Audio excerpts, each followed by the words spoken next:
Hello friends, welcome to session 2 discussion on electronic structure theory. I am Suresh Kumar, faculty at VNR Vijay IIT Hyderabad. In this session, I am going to discuss formulation of Hartree-Fock approximation. Hartree-Fock approximation is a wave function based method. It is the starting point for any electronic structure method.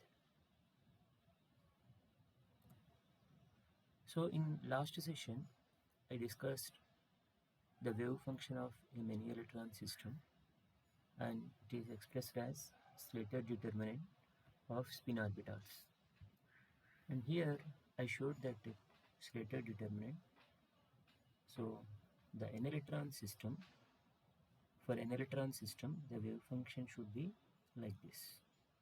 So this is normalization factor, and each row is a spin orbital for an electron with position vector r1.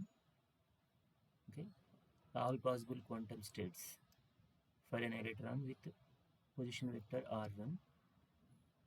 The second row is all possible quantum states, spin orbitals for the electron whose position vector is r2. Similarly, the last row is for the nth electron. In each column tells you, or each column shows you, a given quantum state for n number of electrons. So this is how we can understand the Slater determinant. And the important point here is that it incorporates exchange correlation effects. Okay, so now the problem is how to find the spin orbital of every electron. Okay, so each element of the determinant we have to find. So how do we find that? So the Hartree-Fock approximation tells a procedure to find each element of this determinant. So we can form the wave function, and from the wave function we can predict the properties. Now the Hartree-Fock approximation is variational in nature. That means this method follows the variation theory. So this is called Rayleigh ratio. Okay, so the total energy of the system is given as Rayleigh ratio. Okay, the numerator gives you the energy, and the denominator, if the wave functions are orthonormal, it will be 1. Right. So here this wave function we need to find, and the electronic Hamiltonian is expanded here. The first term gives you the kinetic energy of all the electrons. This is electron nucleus interaction energy. The last one is electron repulsion energy. So this is the problem. This is the most important one, and very difficult to find, or very difficult to estimate the value of this electron repulsion, because the variables describing the electron motion are not separable. So that is a problem. How do we deal with that? That we will see. So now the best spin orbitals forming this wave function or minimizing this energy can be found from Hartree-Fock equation. Okay, so I said that this is variational in nature. The whole procedure is variational. It variational in nature. That means you make a guess to the wave function, okay, and find the energy.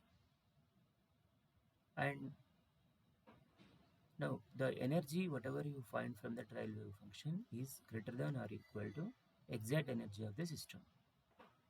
So it allows us to change the wave function, okay, or keep on improving this wave function so that energy decreases. So we keep on improving this wave function till we get a convergence, okay, or till we get a minimum value to this one, so that will be close to the true energy. That is the idea. So that is the whole procedure we are going to use. Now come to this point here, the spin orbitals. Each spin orbital can be found by solving this one electron spin orbital equation. This is one electron spin orbital equation. Okay, this is uh, spin orbital for electron positioned at or electron whose position vector is r1. I simply represented as 1 here. So you just solve this equation. This gives you the phi a1. That means spin orbital of electron whose position vector is r1, okay, with a spin state. So this f1 is Fock operator. We will see how it look like. So now this is Hartree-Fock equation written in a generalized form, that is Fi phi ai is equal to epsilon I phi ai. Now this is the Fock operator for ith electron, and it has kinetic energy of the electron, ith electron, and the second term is interaction of that ith electron with all nuclei of the system. Okay, this is electron and this electron and nuclei interaction energy. And the last one is Hartree-Fock potential. This last one is Hartree-Fock potential. So this calculates the average charge interaction around a given electron I. Okay, there are many electrons around the electron I, and it takes account of average charge around the electron I, and its interaction with that average charge is calculated. Okay, so that is what Hartree-Fock potential is. Now it has two terms. It has two terms. One is Coulomb operator, another is exchange operator. Actually, all these are operators. Okay, now it has two operators, Coulomb operator and exchange operator. Now, so I can write this as, this is Hartree-Fock potential can be written as sigma j equal to 1 to n by 2, because I have kept smaller number of electrons. Now those electrons can be accommodated on n by 2 orbitals. Okay, n by 2 orbitals, because smaller number of each orbital is occupied with 2 electrons. So j equal to 1 to n by 2, and this is 2jji. This means, this tells you the Coulomb, this is Coulomb operator. That means here Coulomb interaction between ith electron and all other electrons accommodated on the orbital j. Since a given orbital is occupied with 2 electrons, so 2 is written here. Okay, so that is, this is Coulomb interaction. So Coulomb interaction will be in between any 2 electrons irrespective of the spin. Okay, now that is why 2 electrons are 2 is coming here. Now this is exchange interaction between an electron I and any other electron located at orbital j. Now it has the coefficient only 1, because this interaction, okay, this interaction allows correlation between the electrons. This correlation exists between electrons of same spin. Okay, between electrons of opposite spin there is no correlation. Okay, so that is why you can see 2 electrons with same spin. Okay, between 2 orbitals you can see one set of electrons will be there with the same spin. So I have only one here. So that means, suppose the ith electron has alpha spin. Okay, so it is not having correlation with beta electron located in the orbital j. Sorry, it has correlation with a suppose if it is alpha spin, it has correlation with an electron with alpha spin located at orbital j. So that is how we can understand this uh, Hadrophilic potential operator, okay, for the ith electron. Now we'll see in detail regarding these two terms how we calculate JJI and KJI. Now it tells you the Coulomb interaction. How can we see that? Say for example, I have 4 electrons. This is orbital I, this is orbital J. So in the orbital I have 2 electrons, okay, with one with alpha spin, another with beta spin, okay. And in the jth orbital, again I have 2 electrons, with one with alpha spin, another with beta spin. Now the Coulomb interaction, say this is the electron I considered, the Coulomb interaction between this electron and any other electron located in the other orbital. Okay, so this is the average. We consider the average charge of these two electrons, and its interaction with this electron is counted. Okay, similarly I have here, so that is why I have two letters. This interaction between this electron and again this charge. So I wrote 2 here because every orbital has 2 electrons. Okay, so now this expression, the operator expanded form JJ1 phi I1, that means this is the Coulomb operator. Okay, Coulomb operator on the electron 1 by the by jth orbital. See, it is acting on one electron function, one electron orbital, okay, I, okay, where electron 1 is located. So now this wave function comes again here. Now the expansion integral form of this operator is this one. So it tells you the average charge, okay, average charge in the elemental volume d tau 2, and that charge is located at a distance of r12 from this one. And integral of this one tells you the total average charge within a molecular volume located at a distance of r12 from here, and its interaction with this one gives you the Coulomb interaction. So now the point here is that we could find this interaction only if I know all the phi's. Okay, so I can find the Coulomb interaction between the two set of electrons only if I know the orbital expressions, phi I1 or phi J2. I should know that. Then only I can calculate this one. Keep this point in mind. Okay, I will come to this point again. Now, exchange interaction. I said Hadrophilic potential has 2 terms. One is Coulomb interaction, another is exchange interaction. Now, this exchange interaction can be seen between electrons of opposite spin and electrons of same spin. Okay, we will see both. First, we will see exchange interaction between electrons of anti-parallel spins. Now, come to this picture again. So, this picture is same as that I explained earlier. I have 4 electrons and two orbitals I and J, and 2 electrons and 2 electrons. Now I am going to exchange the spin and spatial coordinates of 2 electrons. Okay, so for example, I can exchange either these 2 electrons or these 2 electrons. Now first I will discuss exchange of these 2 electrons, because these 2 electrons are of opposite spin, anti-parallel spin.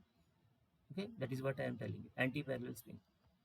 Now in the next slide I will tell you exchange between these two. Now when I am exchanging, I should change the spatial coordinates and also spin coordinates. Now coming from here to here changes the spatial coordinate, and now changing the spin function, that means spin symmetry, that is here it has alpha spin. When it comes to here, it has to have beta spin. Okay, when it goes here, the spatial coordinate changes. Now earlier it is beta spin. When it goes to this position, it should have alpha spin. So that is what I said. See this one. After exchange, this is the picture. Okay. Now see this one. I have second electron actually here. This second electron is here. Okay. So that is in the ith orbital. Spatial coordinate change. Earlier it has alpha spin, now it has beta spin.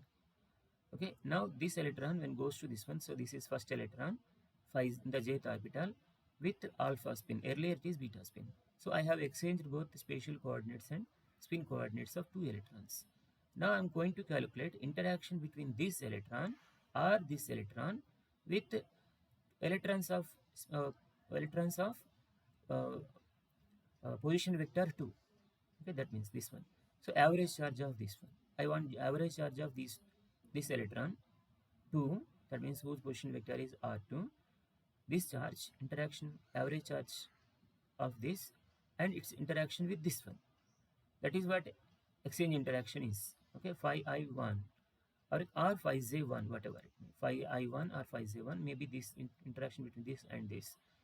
Okay, or maybe this one J or I, whatever it may be. Maybe there is a small mistake. Maybe this is I, this is also I, this is J. Okay, this is I exchanged. This is I, right? This is I exchanged. Okay, before exchange it is phi I1, and after exchange it is becoming phi J1. Okay, when it is acting on phi I1, okay, on the other side it is phi J1 because it has exchanged the spatial and spin coordinates of this electron. Now integral, now the expanded form of this operator, integral phi j to 1 by r1 to phi I2. That means this is phi j to phi I2, and this is the this is the probable charge, average probable charge of electron 2, okay, in the orbitals j and I, okay, and in the and then multiplied by this elemental volume.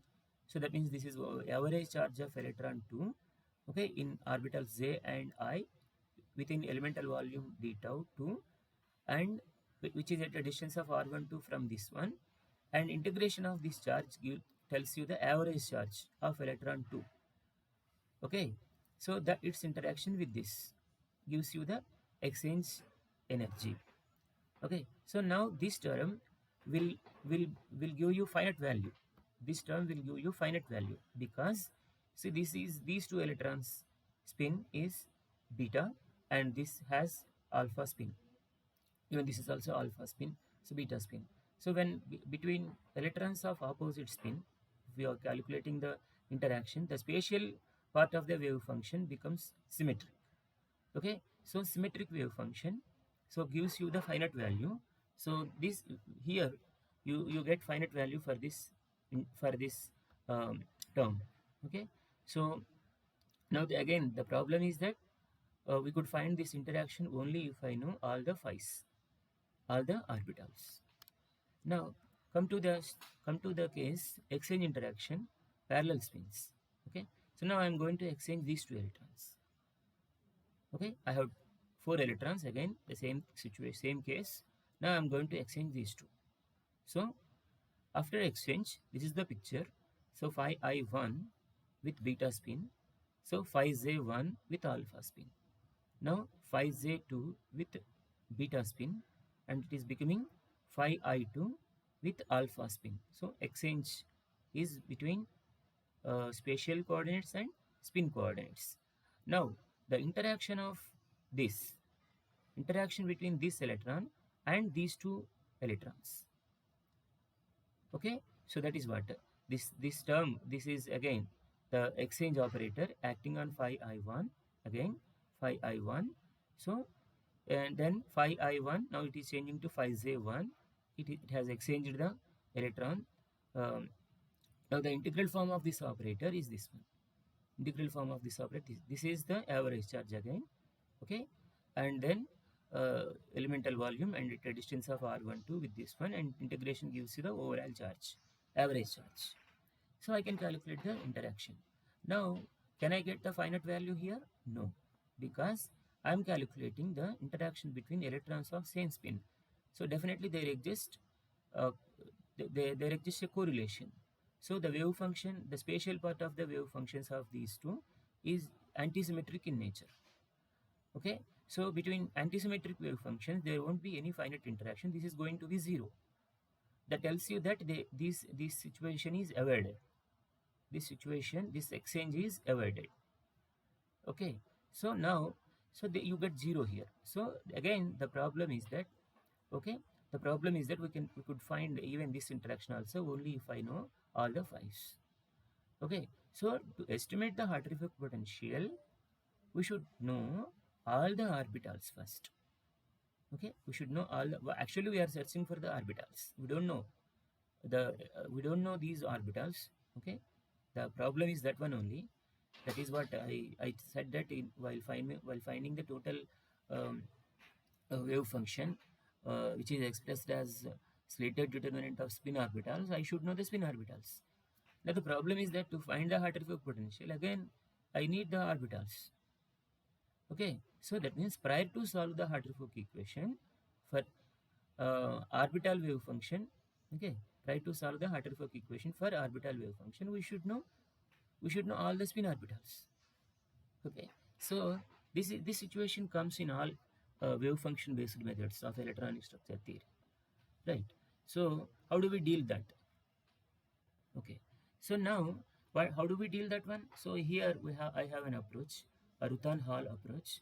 The thing is that here any spin orbital I, okay, of a molecular system can be expressed as linear combination of known basis functions.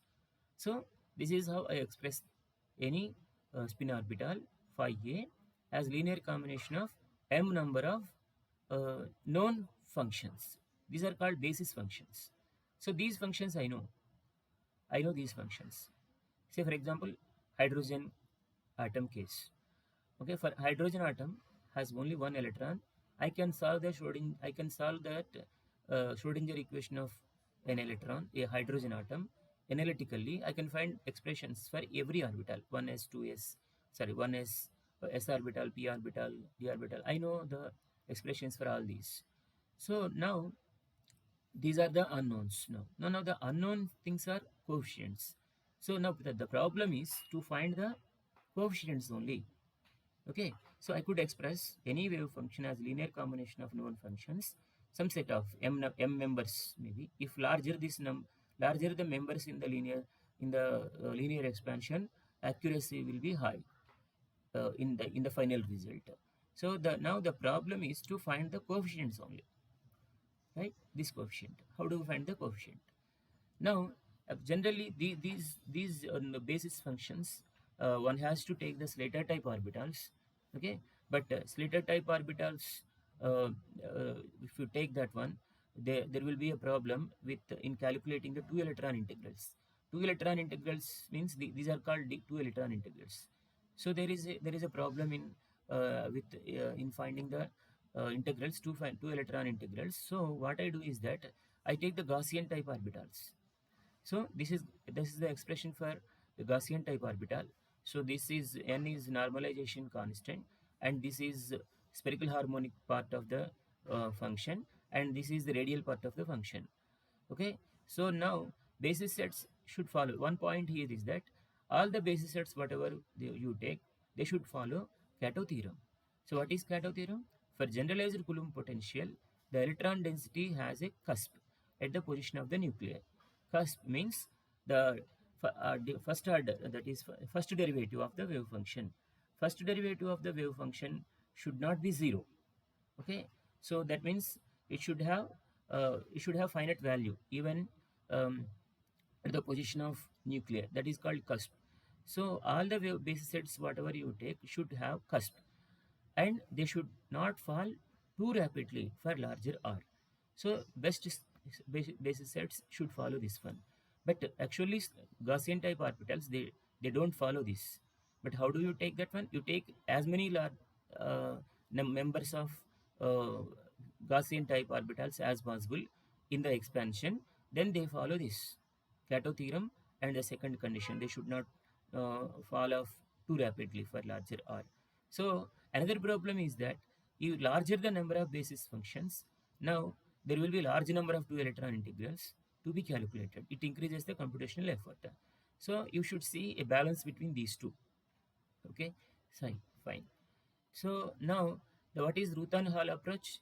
So the problem is that now I said that the problem of finding phi a, that means spin orbitals, is changed to problem of finding the coefficients. Okay, I should know the coefficients only. So now this is again one electron Schrodinger equation. Okay, so this is Fock operator acting on electron 1. This is phi a1 and its energy, orbital energy. Okay, so now this phi a1, I said that I take this as linear combination of known basis functions. Okay, now I substitute that this expansion, this linear expansion here. So I will get this expression, equation 12. Okay, now what you do is that you multiply this equation with complex conjugate. So this one, complex conjugate of this chi mu 1, or any say it may be, say in this one, this may be, say this is C1, I can say this is C1 chi 1 plus C2 chi 2 plus C3 chi 3. Okay, so suppose it is chi 1 here. So you take the complex conjugate of all possible three basis functions. I have chi1, chi2, chi3. Okay, so the complex conjugate of either chi1 or chi2 or chi3, anything.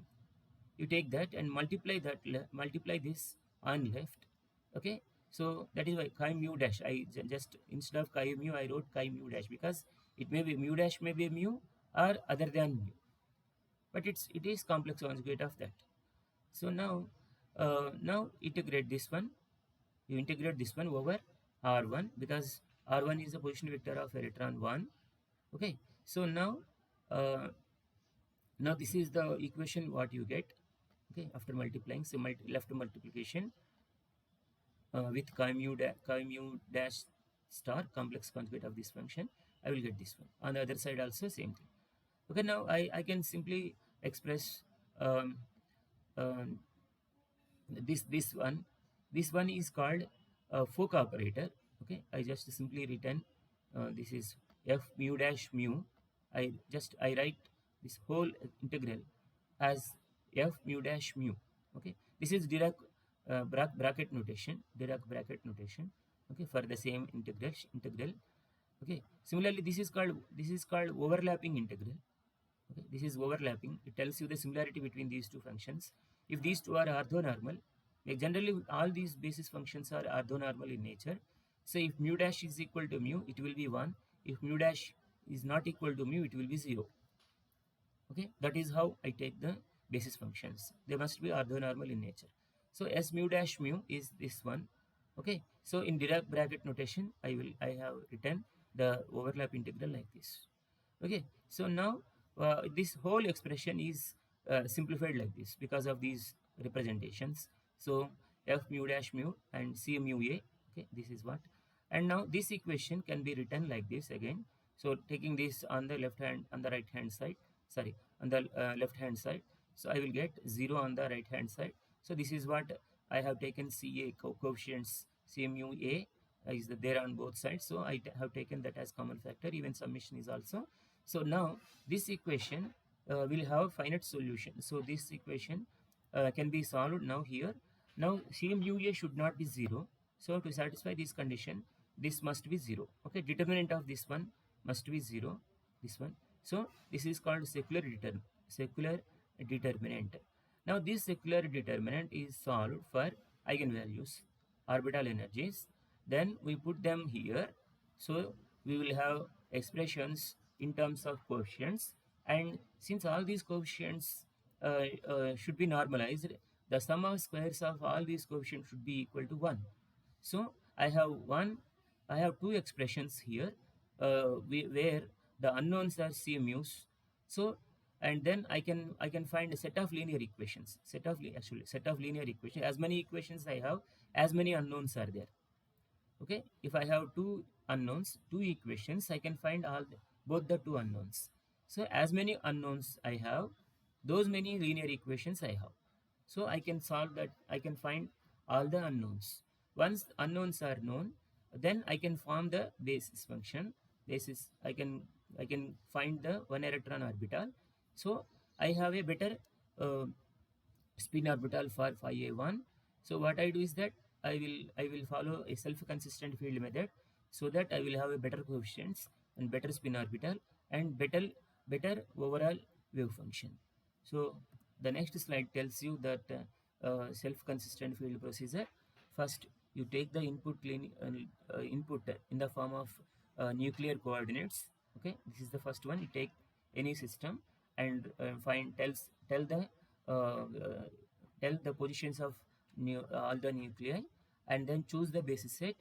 Okay, then it may be STO3Z or 631 GDP or 321. So there are, I will tell you the representation of basis sets maybe in another session. Now in all these linear combinations, you must the basis functions are known, the unknowns are only the coefficients. So make a guess to the initial coefficients, you can make a guess. So then once you have basis set, now you can calculate the overlap matrix. Okay, so overlap matrix between two basis functions, you can find this one. And now once the orbitals are known in the form of linear combination of the spin orbital, one electron was a linear combination of the known functions, you can have the orbital expressions. So you can calculate kinetic energy, electron nucleus, nuclear potential energy, and Coulomb. See this one, Coulomb and exchange integrals you can calculate anyhow, because I know the initial guess for the orbitals. Okay, now now you can compute the Fock matrix. Okay, because I know the basis functions. So then the make so then here you solve the Ruthan equations. Ruthan equations are, so these are this whatever equations you get. So you can write these as, you can call these as Ruthan equations. Solve the Ruthan equations for the new coefficients. Okay, so now if the uh, standard deviation between the new coefficients and the old coefficients is uh, below the threshold value whatever you set, then it is converged. Otherwise you take the new coefficients and again form the new basis new linear combination and new orbitals, calculate the Coulomb and exchange integrals, form the new Fock matrix, again calculate, solve the Ruthan equations for new coefficients, and again you see whether it is converged or not. So you repeat this process till you see a convergence. That means there is no big change between the new coefficients and old coefficients. So that limit, that convergence limit you have to set. Okay, so once it is convergence is reached, then you have all the orbitals, and then orbital energies also you have. So once all orbitals are known, you can form the total whole wave function, and from the wave function you can find the total energy and other related properties. So this is about Hartree-Fock approximation. And what are the limitations here? Hartree-Fock approximation estimates the interactions between two electrons in an average way. Okay, so this is another point here. So antisymmetric nature of the wave function accounts for 99% of the long range static spin correlation. This static spin correlation. Okay, the dynamic part is missed here because we actually positioned that electron is located here, electron is located in another point. So we did not see the dynamic part of the electrons, only static part is calculated. So the various other methods which treat the electron correlation uh, are Muller-Plesset perturbation theory, configuration interaction, and coupled cluster. So there are many these theories. Maybe in future, maybe we will discuss all these formulations. So the electron correlation energy is now defined as the missing part of that correlation, whatever you here did here in Hartree-Fock approximation, that is exact energy minus Hartree-Fock energy, is called correlation. This correlation is evaluated by all these methods. That is why I said that Hartree-Fock approximation is basis for all the wave function based methods. So first they calculate this Hartree-Fock energy, and then exact energy minus this, and gives you the correlation energy. All these will try to find this value. Okay. Now the computational cost of Hartree-Fock approximation is order of n power 4. Okay, n is the number of basis functions. Okay, so fine. This is all about Hartree-Fock approximation. Hope I explained the approximation with mathematical formulation maybe in a better way, so that you can understand that. Thank you. We will see again in session 3 with the density functional theory. Thank you.